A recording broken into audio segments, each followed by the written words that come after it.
High বন্ধুরা, চলে এসেছি আর একটা নতুন ভিডিও নিয়ে।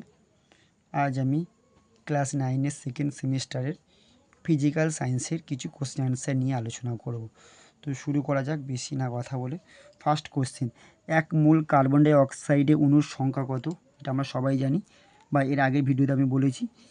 যে কোনো গ্যাসের মধ্যে 6.022 ইন্টু 10⁻23 এত সংখ্যক অণু থাকে।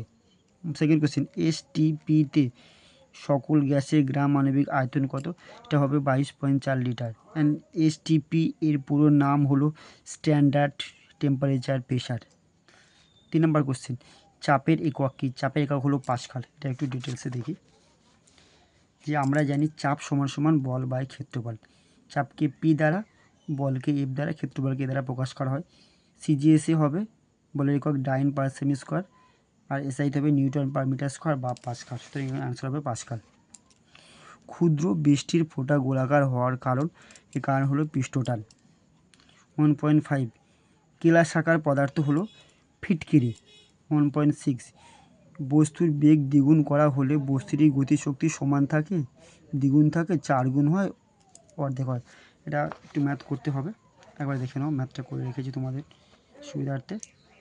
সাপোজ আমি ধরলাম যে ফার্স্ট গতিশক্তি EK1 সমান সমান half M V square, and EK2 সমান সমান হাফ এম ভি। এখানে কিন্তু 2V হবে, কারণ বেগটা দ্বিগুণ করেছে, তাই 2V তার হোল স্কোয়ার সমান সমান half M V square, and 2 square means 4, and এটা মানে হলো EK1, এটা মানে হলো EK1, এটাও EK1। সুতরাং আগে যে গতিশক্তি ছিল এখন তার 4 গুণ হয়ে গেছে। কোশ্চেন নাম্বার 7, জলীয় দ্রবণে অ্যাসিড উৎপন্ন করে, একবার দেখে নাও। এখানে আমরা জানি যে জলীয় দ্রবণে যে কোনো অ্যাসিড H+ আয়ন দেয়। তাহলে এখানে HCl আছে, এটা জলীয় দ্রবণে H+ দেবে, Cl- দেবে। এটা নাইট্রিক অ্যাসিড আছে, জলীয় দ্রবণে H+ দেবে, NO3- দেবে। এটা সালফিউরিক অ্যাসিড আছে, ডাইবেসিক, তাই এটা দুটো H+ দেবে plus SO4 2-। Okay. And last question, প্রশম দ্রবণে পিএইচের মান কত? এটাও একটি দেখে নাও।